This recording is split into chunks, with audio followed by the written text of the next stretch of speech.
Deputeti i Aleancës për Shqiptarët, Halil Snopçe, i pyetur në emisionin Debat në Shenja, nëse është më e lehtë shkrirja e partisë në BDI apo rikonstruimi i ASH-s, tha se shkrirja nuk ka qenë asnjëherë temë diskutimi. Snopçe foli lidhur me një sër temash për politikat në vend, ku ai vuri theks edhe për deklaratat e tij të dhëna kur ASH-ja ishte në pushtet se nëse preket interesi i shqiptarëve, ata do të largohen nga qeveria. Ndërkaq, i pyetur nëse ka ambicie që të kandidojë për kryetar të ASH-s, tha se për momentin nuk ka ambicie të tillë dhe vlerëson se Arben Taravari duhet ta shfrytëzojë të drejtën statutare të partisë për të kandiduar për herë të dytë. Po ne mendojmë që zoti Taravari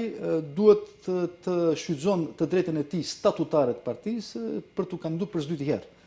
Sipas statutit po, keni të përcaktuar në nën vetëm 2 mandate. 2 mandate, mandata e dytë duhet të vazhdohet me zotin Taravari, kështu që ne kemi pas një ideologji, një veprimtari, një mundësi, një matricë të menduarit, pra kemi kalu në për faza të vështira partijake, pra nuk është kollaj për shembull partia të kalon në faza ku do të goditet nga të gjitha anët. Pra,